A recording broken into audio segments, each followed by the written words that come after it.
The daughter offered her mother a humiliating job as their housekeeper.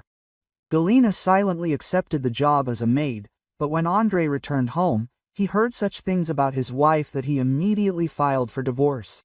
Welcome to the channel Twists of Fate. Before we begin, write where you are watching us from. We are very interested in this. We wish you a pleasant listening to this fascinating story. Galina Petrovna woke up, as always, at 5:30 in the morning. It was still winter darkness outside, but her internal clock had been working flawlessly for 10 years in a row, since the very day Nikolai was buried. She carefully got up from the sagging sofa bed in a one-room apartment, trying not to creak the springs. In the corner on the bed slept her 18-year-old daughter Elena, and every extra sound could wake the girl who was preparing to enter the institute.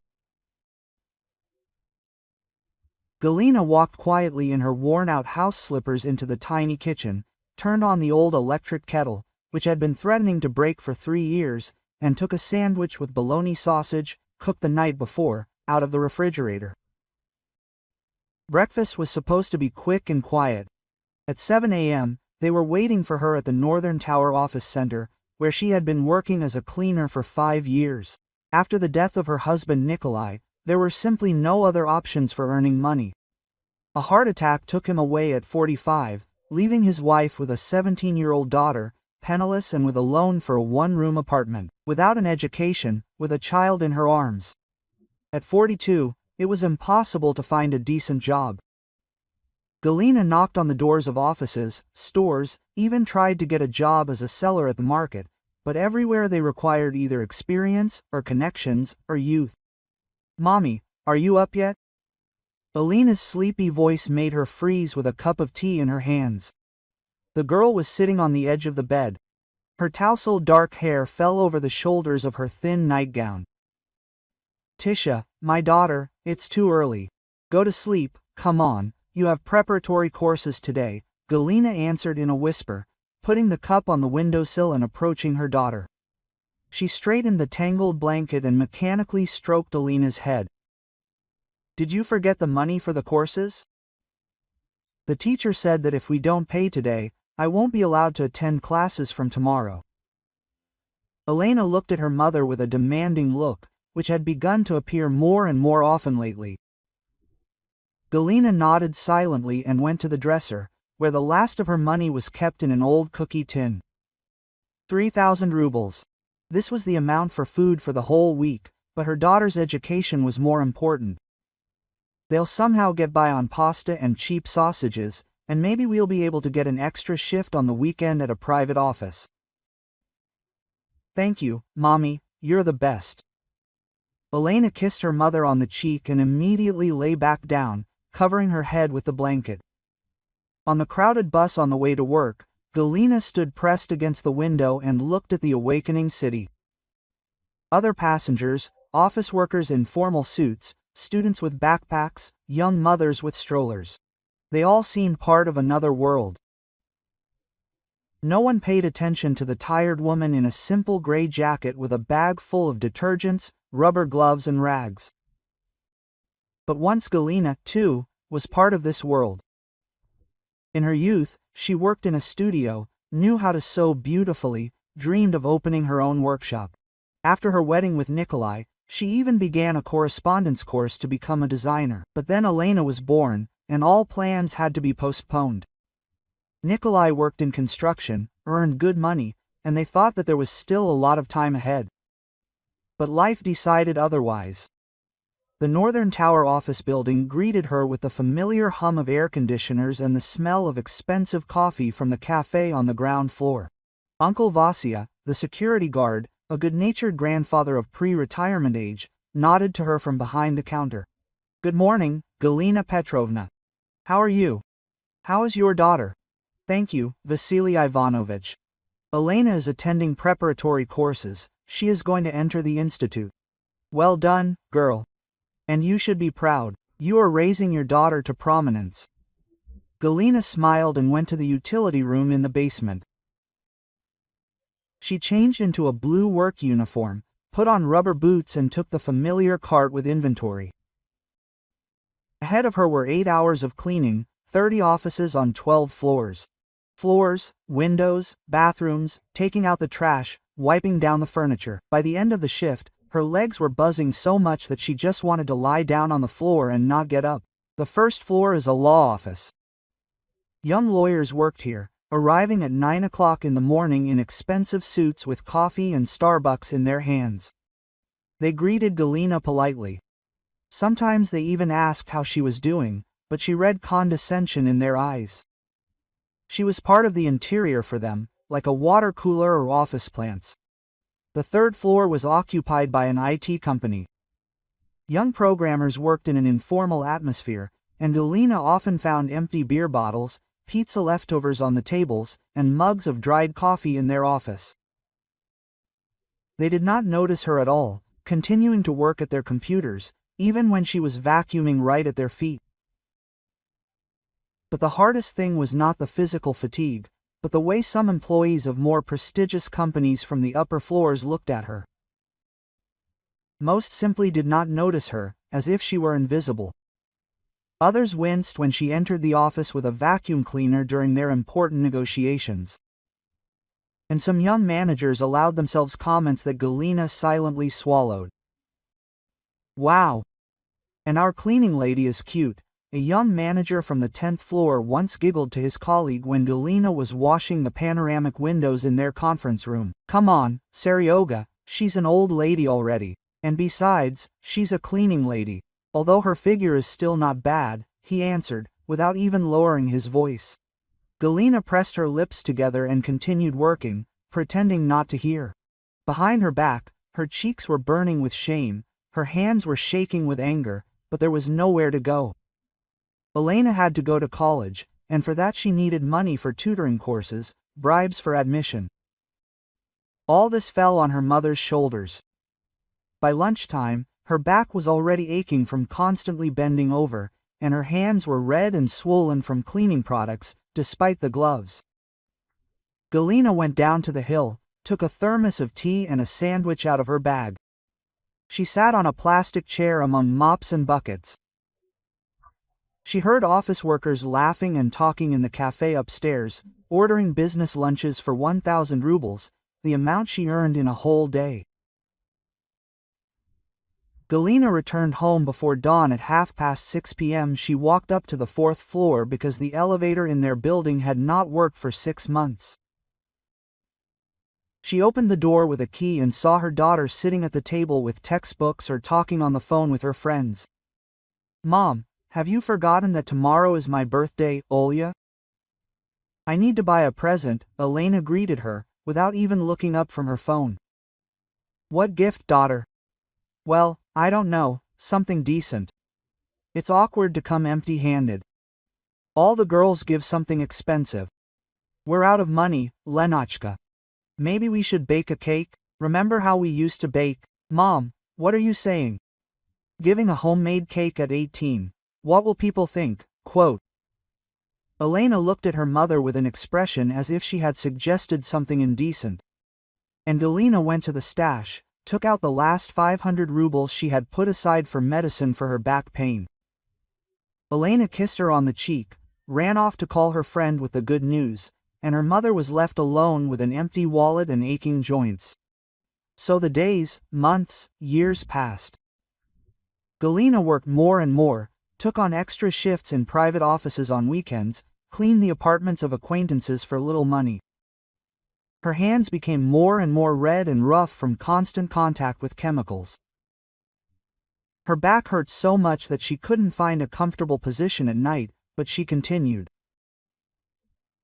For the sake of her daughter, for the sake of her future, so that Elena would never know what humiliation and need were. The first problems began when Elena turned 15. Galina noticed that her daughter began to bring home things that they definitely couldn't afford. First, it was a beautiful hair clip with artificial pearls, then a fashionable lipstick from a famous brand, then a stylish bracelet. "Lenachka, where did you get such beautiful things?" Galina asked cautiously one evening, seeing new earrings on her daughter. "They're giving it to a friend. It was Ira's birthday." Quote. She gave everyone something, Elena quickly answered, not taking her eyes off the mirror, in which she was admiring the new decoration. Galina wanted to believe, but her mother's heart was worried. She knew the families of her daughter's classmates. Most of them lived no richer than they did. But Elena was so convincing, so sincere in her explanations, that her mother decided not to go into details. The real shock happened on Saturday, when Galina was cleaning an extra shift at the shopping center. She was washing the floors near a fashion boutique when she heard a familiar voice. Turning around, she saw Elena, who should have been at home with her textbooks. Her daughter was standing at the display case with her friend Ira and animatedly whispering about something. Galina wanted to call out to her daughter, but something in the girl's behavior seemed strange to her. Elena looked around, and then quickly went into the store. Maternal instinct made Galina put down the mop and follow her daughter. What she saw made her heart skip a beat. Elena was standing at the cosmetics counter, and when the salesperson was distracted by another customer, she quickly shoved a tube of expensive lipstick into her jacket pocket. The movement was practiced and confident. At that time, Ira was blocking her from the surveillance cameras. Quote, "Girl," the store security guard said loudly, appearing as if from underground. "Show me the contents of your pockets." Elena's face turned pale, but she tried to feign indignation. "What do you think you're doing? I didn't take anything. The cameras recorded everything. Either you show it yourself, or I'll call the police." Galina stood in the aisle, clutching a mop in her hands, and didn't know what to do. Should she come up and admit that this was her daughter, or pretend to be a stranger? Her chest was aching with shame and pain. Elena took a lipstick out of her pocket. Her lips were trembling. Ira tried to disappear unnoticed into the crowd of shoppers, but the security guard noticed her too. "Go to the back room, we'll sort this out." Galina didn't remember how she ended up in the store manager's office. She only remembered how she explained in a trembling voice that she was the girl's mother, that this would never happen again, that they were ready to compensate for the damage, and whatever else. "Just don't call the police.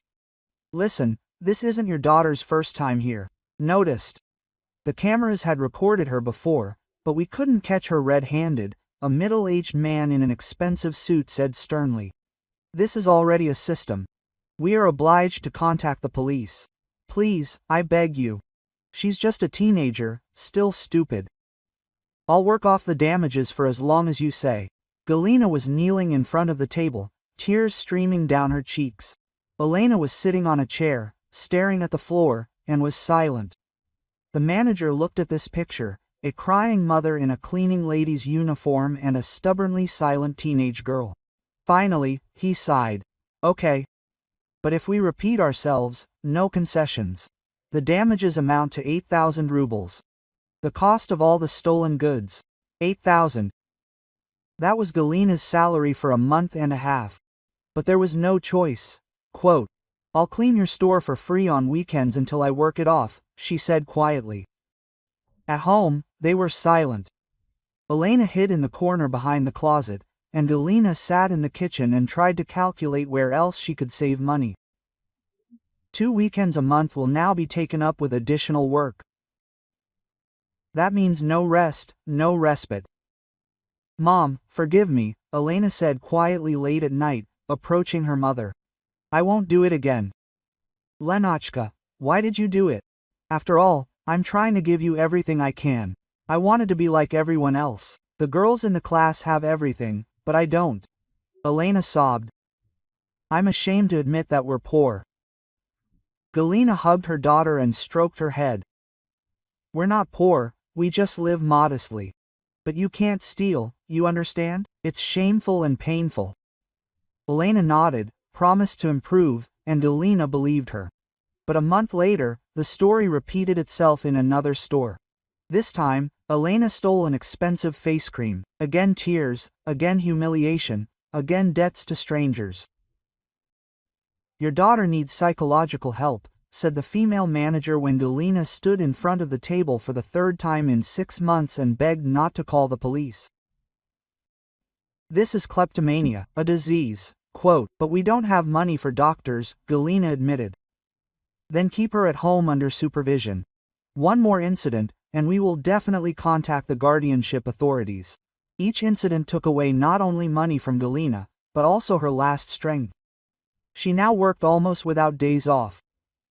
Her main job was in an office center, additional shifts in shopping centers to work off her daughter's debts, cleaning private apartments to cover current expenses. Her hands were covered in eczema from constant contact with detergents. Her back hurt so much that sometimes she could not straighten up. But the worst thing was that Elena did not seem to understand the scale of her mother's sacrifices. After each scandal, she promised to improve, cried, asked for forgiveness, but after a while everything repeated itself again.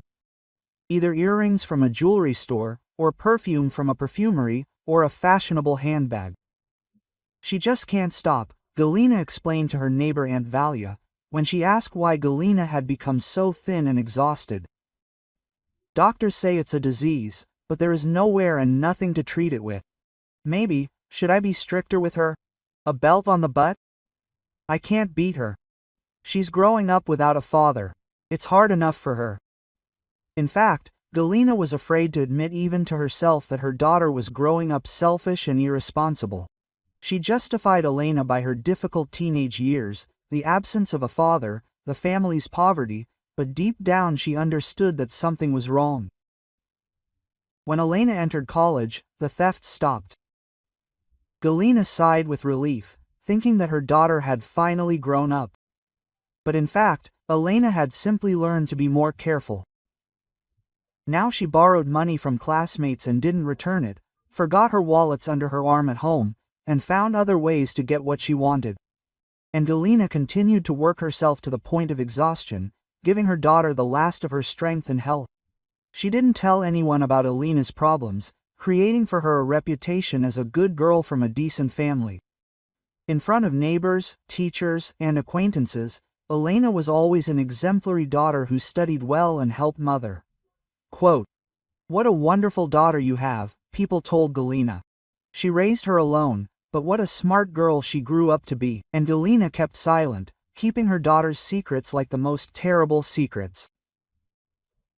Because she loved, because she hoped, because she believed that someday Elena would appreciate her mother's sacrifices and become a worthy person. Elena met Andrei Vladimirovich Krestovsky at a corporate event of the company where she was doing an internship in her 4th year of college. It was a presentation of a new project in the field of real estate, and the students were invited as potential young specialists. Elena put on the only decent dress, a black one bought by her mother on credit for her term paper, and spent her last money on a hairdressing session at a salon. Andrei was exactly the kind of man every girl dreams of. 35 years old, tall, athletic, with intelligent gray eyes and the confident manners of a successful businessman. He owned a chain of construction stores and several properties in elite areas of the city. He was the center of attention at the event. The company directors greeted him ingratiatingly. Young female employees made eyes at him, and men tried to make business acquaintances. Quote, "Excuse me, but can you tell me where I can smoke here?" Elena asked him during a break, although she never smoked in her life. It was just the only way to attract the attention of the unapproachable businessman. Andrei looked in surprise at the beautiful girl with long dark hair and clear green eyes.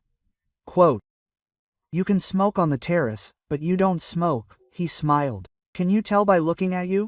How do you know?" Elena asked coquettishly, adjusting her hair with a gesture she had practiced in front of the mirror. Her teeth were white, her fingers were clean, and her clothes did not smell of tobacco. They started talking in an elementary way. Elena was a smart girl. She knew how to keep up a conversation and make an impression. She said that she was studying economics, was interested in business, and dreamed of a career in the financial sector. Andrei listened with interest. After numerous acquaintances with empty beauties, communication with an educated girl seemed refreshing to him. Quote, "And where do you work?" he asked. "I'm still studying, but I'm already doing an internship at a serious company," Elena answered evasively. Of course, she didn't mention that she lived with her mother as a cleaner in a one-room apartment. By the end of the evening, they exchanged phone numbers, and a week later, their first date at an expensive restaurant.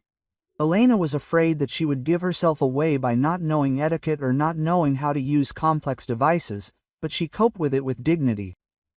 Her mother's sacrifices for good manners courses in high school were not in vain. At home, she told her mother about her new acquaintance, but without unnecessary details. Quote, "Mom, I'm dating someone. He's a businessman, a serious one." "That's good, daughter. The main thing is that he's a good person," Galina answered, without looking up from darning her socks. "He invited me to a restaurant. Such an expensive one. One dish costs as much as your daily salary." Galina winced at this comparison, but remained silent. Elena continued, "You know, Mom, maybe we shouldn't tell him that you work as a cleaner? Who knows what he'll think." "So what do you think I do then?" the mother asked quietly. "Well, let's say that you're a cleaning services manager or something like that. Sounds more respectable." Andre really was serious in his intentions. Every weekend new dates, flowers, gifts. Elena blossomed before our eyes. She lost weight, began to take even better care of herself, signed up for a gym, got an expensive haircut. Andre gave her the money for this, without asking unnecessary questions. "You're so mysterious," he told her. "You tell so little about yourself." "I don't like to talk much about the past. The present is important," Elena answered, and it sounded almost philosophical. After 3 months of dating, Andre decided to meet the girl's family. Elena ran home in a panic. "Mom, he wants to come visit us." "What to do?" "He will see how we live." Galina looked at her daughter calmly. "What's wrong with that? We live honestly, we don't deceive anyone." "Mom, you don't understand. He's rich, he has an apartment in the center, an expensive car. And us? What about us? Are we worse than him?" Elena didn't answer, but her face showed that that's exactly what she thought. In the end, they organized a meeting in a cafe. Galina put on the only decent suit, bought back in Nikolai's time for going to school for parent-teacher meetings. Andre turned out to be a well-mannered man. He talked to Galina politely, asked about her daughter, thanked her for her good upbringing. But Elena was nervous all evening, watching her mother's every word, afraid that she would reveal their true financial situation. "Your daughter said that you work in the cleaning services industry," said Andre. "Yes, something like that," Galina answered cautiously, not understanding what they were talking about. After the meeting, Elena gave her mother a real debriefing. "Mom, why did you tell us about our neighborhood? Now he knows that we live in a panel house. And anyway, you could dress better." "Lena, this is the only decent dress I have." "Well, buy a new one." "What are you going to buy it with?" Elena waved her hand irritably and went to call her friends. And Galina sat in the kitchen and thought about how her daughter was ashamed of her. It hurt, but she tried to understand that the girl had fallen in love and wanted to make a good impression on a guy from a different social class. Their relationship developed rapidly. 6 months later, Andre proposed. The wedding was organized on a grand scale, a restaurant for 200 people, an expensive dress, professional photographers. Galina felt out of place at the celebration. Guests from the groom's side, successful businessmen, their wives in branded clothes, talk of real estate and investments. From the bride's side, several of Elena's friends and relatives. Aunt value with her husband, cousins, neighbors. And what do the bride's parents do? Ask one of the ladies, the wife of Andre's business partner. Mom works for a cleaning company, manages personnel, Elena quickly answered. Dad is no longer with us. Galina heard this conversation and kept silent. The daughter lied about her work again, but now was not the time to sort things out. After the wedding, the young couple moved to a 3-room apartment in an elite area. Elena dove headlong into her new life. Fitness clubs, beauty salons, shopping with girlfriends of equally wealthy husbands. She quickly mastered the role of the wife of a successful businessman and played it with pleasure. She visited Galina less and less often, once a week, then once every 2 weeks, then on holidays. Each visit was accompanied by comments. "Mom, have you thought about changing jobs? Andre says he can get you a job as a secretary in his company." "Lena, I have no education." "What kind of secretary am I?" "Well, get an education. Nowadays, there are courses everywhere." "My daughter, I am already 52 years old." "What courses?" Elena sighed, as if she were talking to an unreasonable child. "Mom, but you understand that it is awkward for me to tell people that my mother works as a cleaner." "And what do I do then?" "Well, I say that you are a manager in a cleaning company or that you are already retired." Each such conversation was like a blow to the heart. Galina understood that her daughter was ashamed of her, but she could not do anything about it. She continued to work because she did not know any other way to earn money. Retirement was still far away, and her health was not what it used to be. Gradually, an invisible wall grew between mother and daughter. Elena lived in her own world of expensive restaurants, branded stores and social events. Galina remained in her one-room apartment with a sore back and hands red from chemicals. Quote, "I have a completely different life now," Elena said during one of her rare visits. "Andre says that you need to move forward and not look back at the past." Quote, "And I am your past?" Galina asked quietly. "Mom, don't be silly. It's just that we live differently now." But the most painful part was yet to come. Galina didn't yet know that her own daughter, for whom she had devoted her entire life, would soon offer her something that would become the greatest humiliation in her life. The invitation to a family dinner came unexpectedly. Elena called on Wednesday evening, when Galina had just returned from work and was standing at the stove, heating up yesterday's soup. Quote, "Mom, come to us on Saturday evening. I want to talk to you about something important." Her daughter's voice sounded somehow strained, official. "What business, Lenachka?" "You'll see. Come to the family, I'll cook dinner." Galina had been wondering all week what could be so important. Maybe Elena was pregnant and wanted to share this news.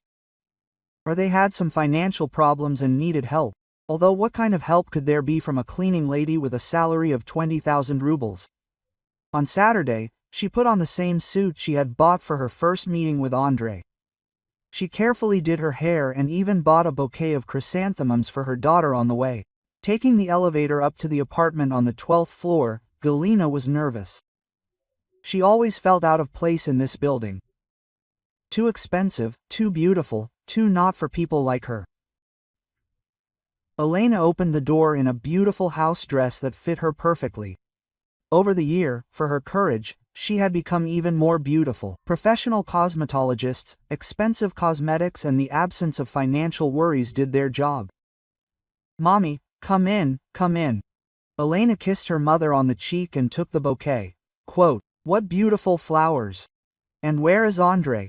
asked Galina, taking off her shoes in the hallway. "He is at a business meeting, he will be back late.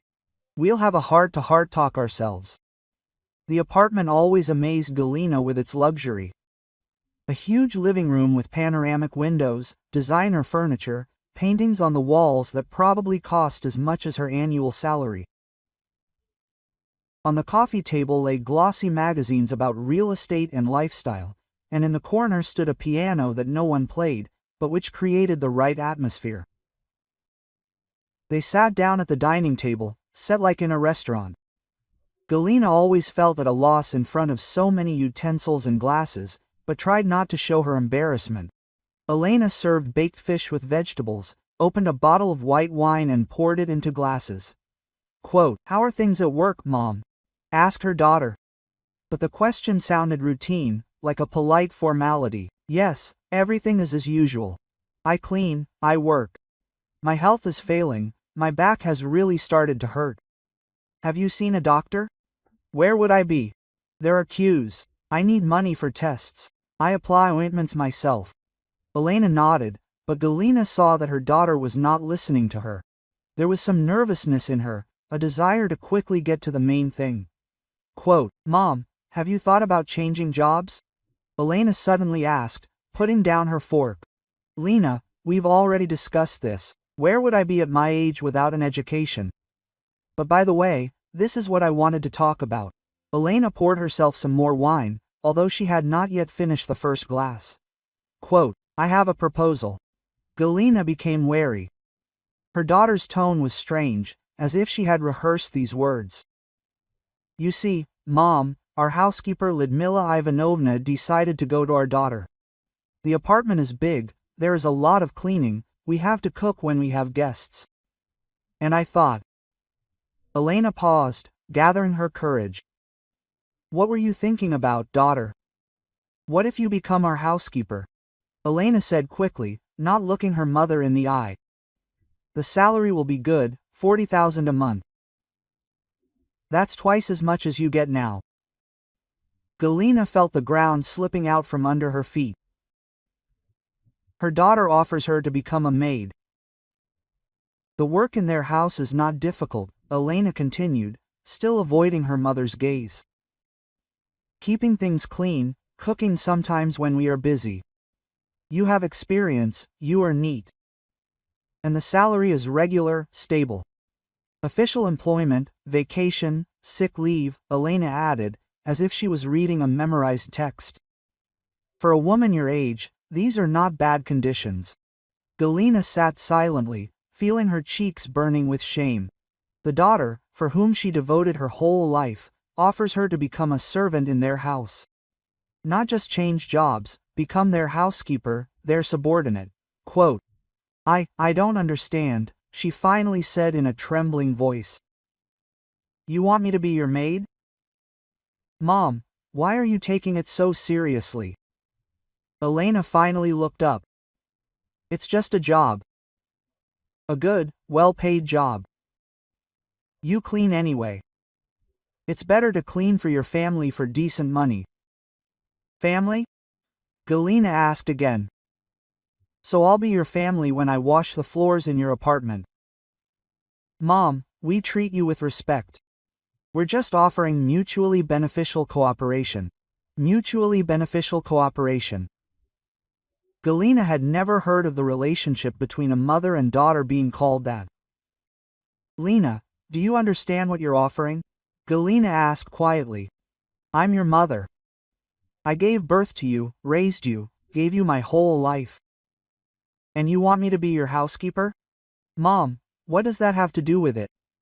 Work is work. You need money. We need a housekeeper. Where's the problem?" "The problem is that when your friends come to visit, you will introduce me as a maid. Meet our housekeeper Galina Petrovna." Elena winced. "Mom, why are you being so dramatic? You yourself said that it is shameful to be unemployed at your age." "I never said that I am ashamed of my job." "Okay, you are not ashamed. Then what is the problem with doing the same job, but for better money?" "Where will I live?" asked Galina, although she already knew the answer. "At my home, of course. You will arrive in the morning, leave in the evening. The working day is from 9 o'clock to 6 o'clock, weekends, Saturday and Sunday. That is, I will come to my own daughter's work, check in, receive an assignment, report on the work done." "Mom, why are you winding yourself up? We are a family, everything will be like family." But Galina already understood, there will be no family. There will be an employer and an employee. There will be a daughter who is ashamed of her mother, a cleaner, but is ready to tolerate her mother, a housekeeper, because it is more convenient and cheaper. "I have time to think about it," she asked, getting up from the table. "Of course, Mommy, but don't think for long. We need to resolve the issue with the housekeeper by the end of the month." Elena walked her mother to the elevator, kissed her on the cheek goodbye, as if nothing special had happened, as if she had not offered her own mother to become a servant. On the way home on the bus, Galina cried. Rare passengers glanced sideways at the crying woman, but no one asked what had happened. What had happened was that the daughter she loved more than life itself had offered her to become a servant. Carefully, politely, with concern for her financial well-being, but a servant. At home, Galina sat in the kitchen and thought, 40,000 rubles is really good money. I could treat my back, buy normal clothes, save for old age. But at what cost? At the cost of finally losing my dignity in the eyes of my own daughter. She remembered how many years she worked herself to the bone so that Elena would not want for anything, how much humiliation she endured, how many extra shifts she took so that her daughter could study and not compare her mother with anyone. And now this same daughter calmly offers her to become a housekeeper. Maybe I really am a bad mother? Galina thought. Maybe I did something wrong if my daughter grew up like this. But deep down she knew the answer. She did everything right, gave her daughter all her love and care. Elena just grew up selfish, who believes that the world owes her, and she owes nothing to anyone. The phone rang late in the evening. It was Elena. Mom, aren't you offended? I wanted the best. I'll think about it, daughter. Okay, but remember, the job is good, and you don't really have any options. And Andre has already agreed to these conditions, so decide quickly. After these words, Galina realized that she had to do something. But she didn't know what exactly yet. Galina didn't sleep all night, tossing and turning on the sagging sofa, going over her daughter's words in her head, trying to find at least some justification for her actions. Maybe Elena really cares about her. Maybe this is the only way to help her mother financially without lowering her status in the eyes of her husband and his circle. But by morning it became clear that there were no justifications. The daughter was simply ashamed of her and was ready to turn her into a servant, just not to admit family ties in front of her new friends. Galina was absent-minded at work. Her colleague Aunt Zina, who cleaned the neighboring floors, noticed her condition. Galia, what's wrong with you? You're somehow not yourself today. Just family problems. Galina wanted to tell her something about her daughter, but stopped. How to explain that her only daughter, to whom she devoted her whole life, offered her to become a maid? It would sound like nonsense. 3 days later Elena called again. Mom, what did you think? We need to decide on a housekeeper. I'll come this evening, we'll talk, Galina answered dryly. This time she didn't buy flowers and didn't try to look festive. She put on ordinary work clothes, gray trousers and a simple blouse. If her daughter saw her only as a servant, then there was no need to pretend. Elena met her in a silk robe with lace trim. Apparently, she was getting ready to take a bath. Mom, come in. Andre hasn't arrived yet. We'll talk ourselves. They sat in the living room. Elena poured herself some tea from an expensive porcelain set. Galina offered a mug with the inscription Morning. Well, Mommy, have you decided? I think this is a great option for you. The work is stable, the salary is good.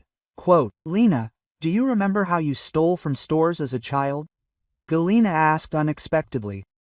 Her daughter choked on her tea. What does this have to do with it?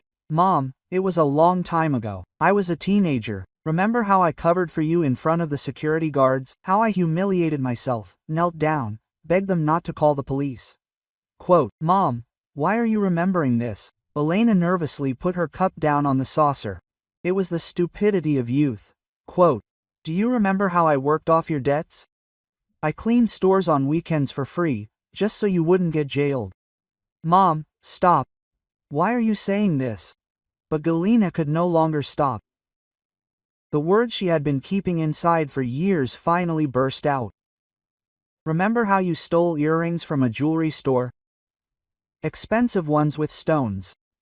I worked for 2 people for a month and a half to pay off the debt. My hands were eaten to the bone by the chemicals. My back didn't straighten, but I kept quiet. Because you're my daughter. Mom, stop.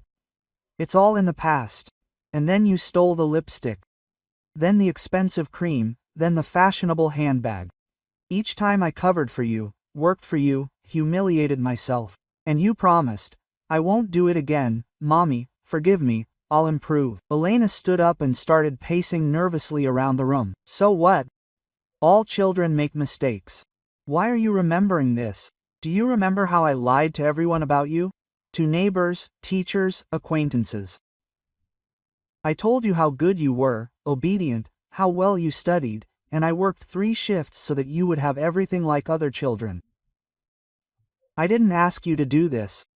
Didn't ask? Galina stood up and went to her daughter. And who cried that it was shameful to wear old clothes? Who demanded money for a movie, a cafe, gifts for girlfriends? Who said, Mom, buy it, otherwise all the girls will laugh? It's normal. All children say that. All children, perhaps, say that, but not all of them then offer to be their mother's maids. Silence fell over the living room. Elena stood by the window, turning away from her mother. Quote, "Do you know what kills me the most?" Galina continued, more calmly. It's not that you stole. Children really do make mistakes. And it's not that I worked myself to the bone. It's my choice, my love for you, and the fact that you don't remember anything, don't value anything. To you, I'm just a cleaning lady who just happened to be your mother. That's not true. Then explain to me how a daughter can offer to be a servant to her mother. How can you look into the eyes of a woman who has given you her whole life and say, Mom, would you like to be our housekeeper? Elena turned around. There were tears in her eyes, but her face was stubborn. I wanted to help you. I offered you a good job. A good job, Lena, you understand what will happen when your friends come to visit. You will introduce me, and this is our housekeeper Galina Petrovna. And no one will know that I am your mother, that I gave birth to you and raised you. For everyone, I will be just a servant. Mom, why are you dramatizing? We know who you really are. And who am I really, Lena? Tell me. The daughter fell silent, at a loss for words. I will tell you who I am, Galina continued. I am a fool who sacrificed herself all her life for the sake of an ungrateful child, who worked to the point of exhaustion, just so that my daughter would not need anything, who covered up your thefts, your lies, your irresponsibility, who created for you a reputation as a good girl, while she herself was dying of shame and tired. Mom, don't say that. How can I say that? You grew up, married a rich man, and now you don't need me. No, worse. I'm in your way. It's embarrassing to admit that my mother works as a cleaner. But if that same mother becomes your housekeeper, then everything will be fine. It's more convenient, right? At that moment, footsteps were heard in the hallway. Andrei came home. Hello, dear. Good evening to Galina Petrovna.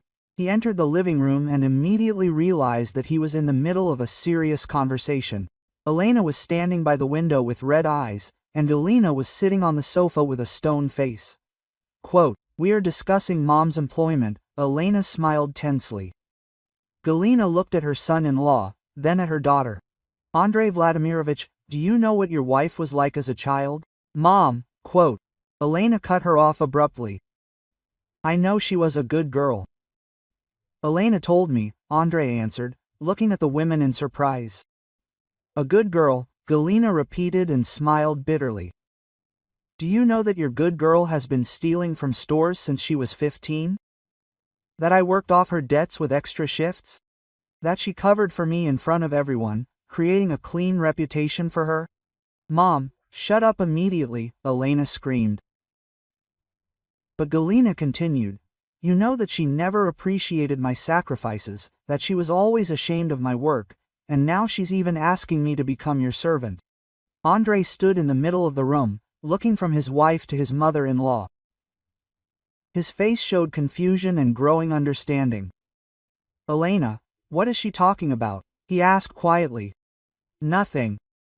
Mom was just upset.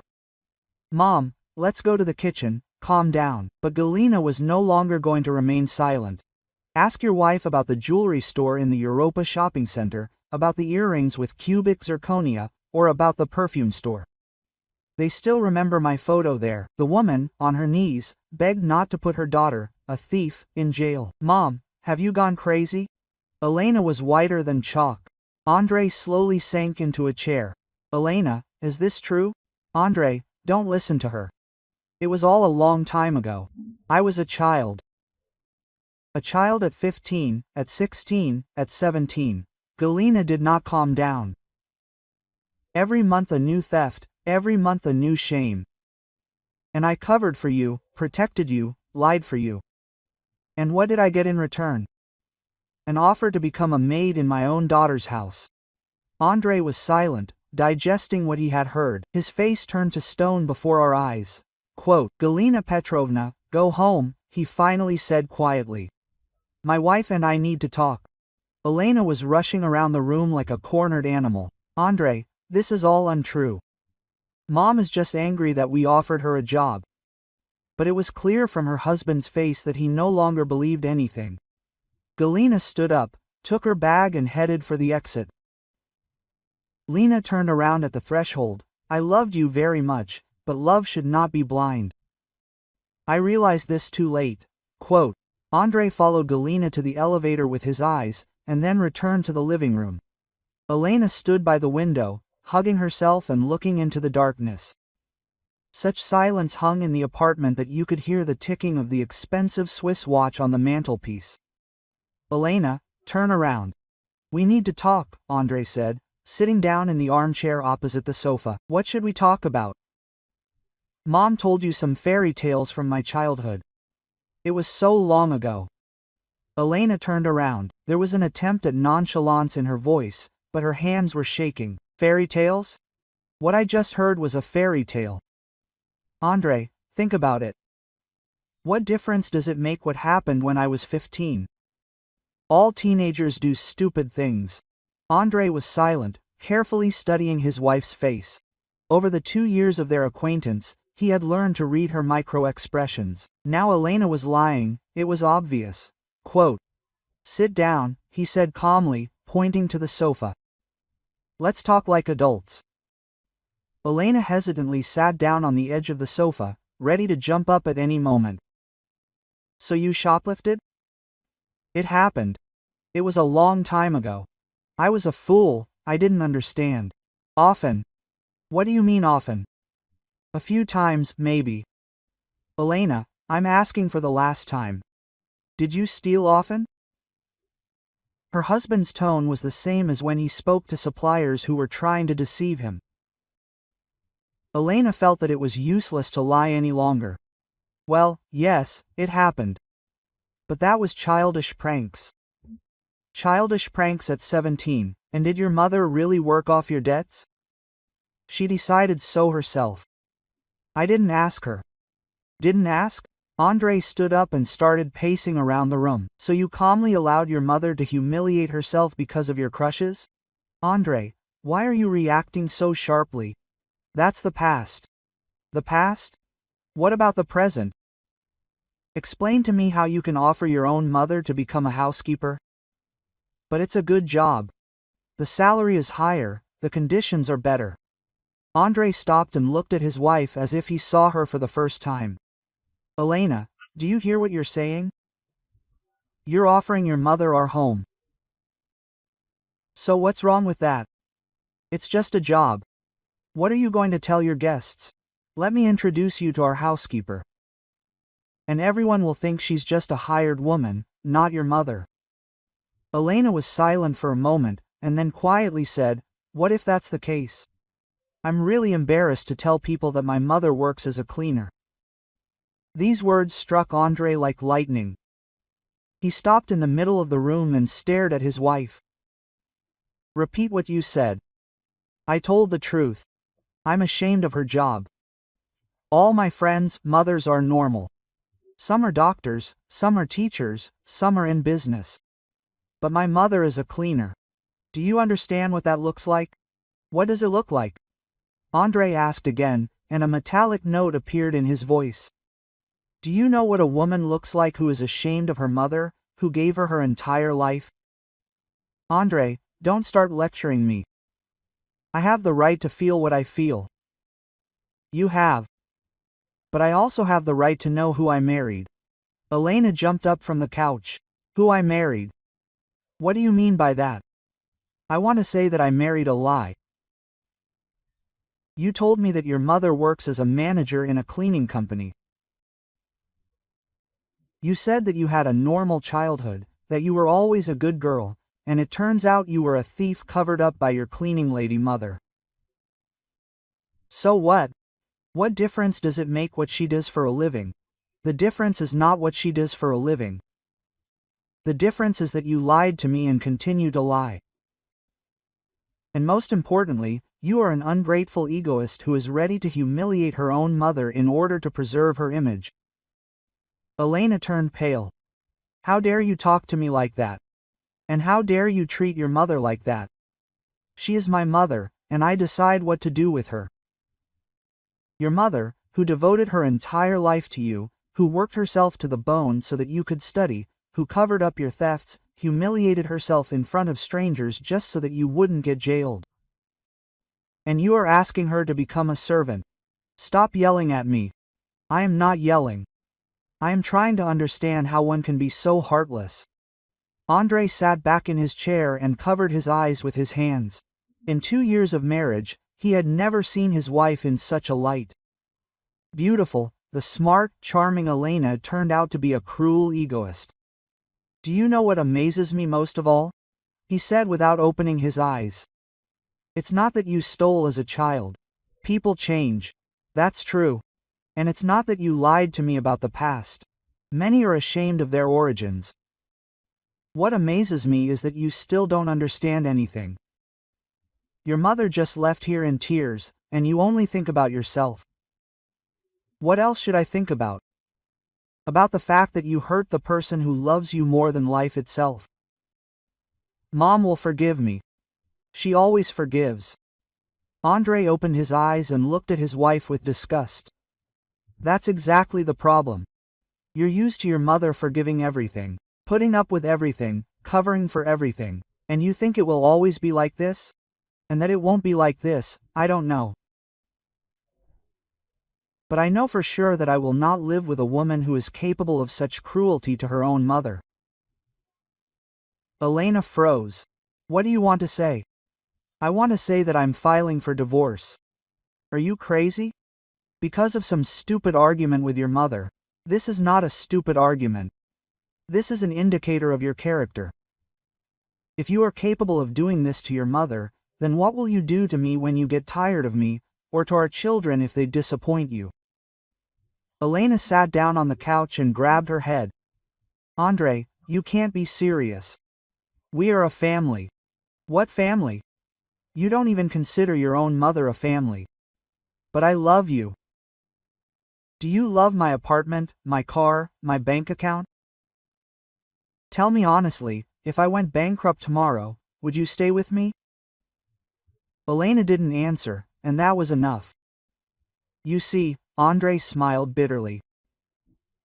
And your mother would stay, because she knows what true love is.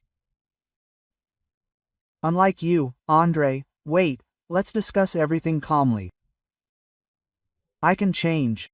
Elena, you are 28 years old. Your character is already formed. You will not change. But I will try. I will talk to your mother, I will ask for forgiveness. Ask forgiveness for what? For offering her to become a maid or for being ashamed of her all your life?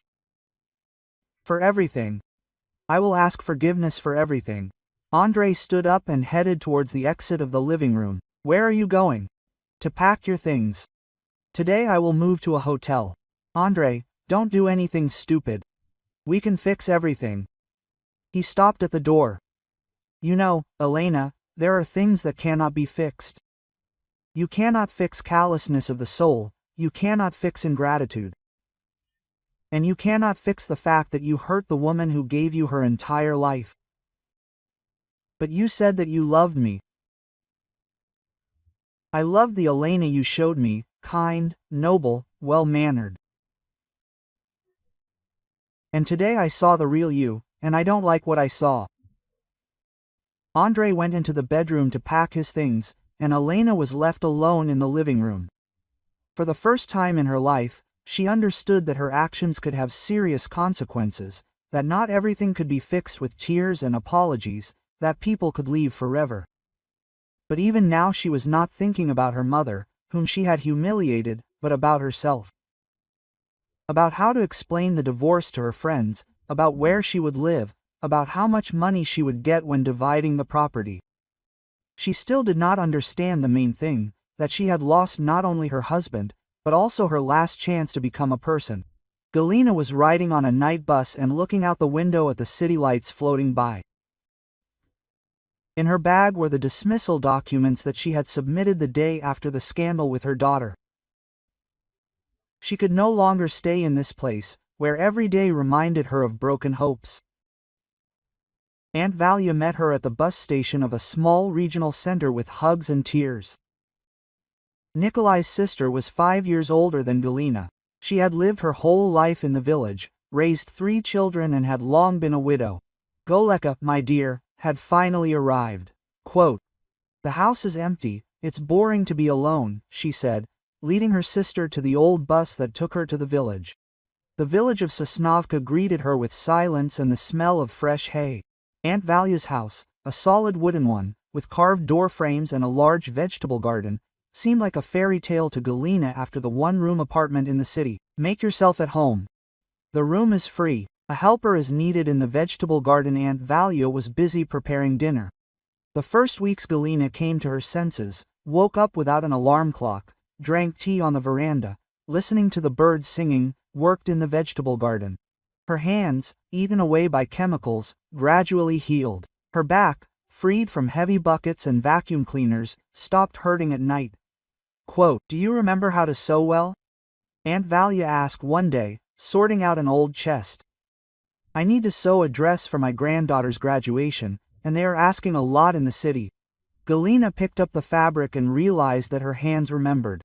A week later, the dress was ready, and the whole village gasped at its beauty. Quote, "Galina Petrovna, can you hem my skirt?" a neighbor asked. "And I need to have my blouse altered. There is still some net fullness left," asked another. The number of orders kept increasing. Galina bought a sewing machine and set up a workshop in the summer veranda. There was enough work. There was not a good partner in the village or the surrounding villages. In 6 months, she could already support herself, and in a year she could even save money. The work brought joy that had not been there for many years. Each finished dress, each satisfied client, it was her creativity, her skill. "How is your daughter doing?" Aunt Valia sometimes asked. "I don't know. Doesn't call." Elena really didn't call. Only through local residents who went to the city on business, Galina found out that her daughter had divorced and was renting an apartment on the outskirts. She works as a saleswoman in a clothing store. The luxurious life was over. The first call came a year later. "Mom, it's me." Elena's voice sounded tired and quiet. "Hello, daughter." "Mom, I wanted to apologize for everything. I was wrong. I know. Can I come? Let's talk." "Lena, I'm not keeping you, but I won't wait either. Live your own life." "Mom, please. I realized what a fool I had been. Understanding is good, but it's too late." Galina hung up and went out onto the veranda, where an order was waiting, a wedding dress for a local teacher. She had a new life, new joys, new meaning, and there was no longer room for people who hurt. Elena called a few more times, but Galina was adamant. The daughter made her choice then in the living room of an elite apartment. Now it was time to live with the consequences. And Galina was truly happy for the first time in many years. Not the kind of happiness that depends on other people, but the kind she created with her own hands. In a small village workshop, amid the smell of fresh chintz and the hum of a sewing machine, she finally found herself. Thank you for listening to the story. This was the Twists of Fate channel. Sorry for the mistakes. Write in the comments what you think. If you liked it, subscribe to the channel.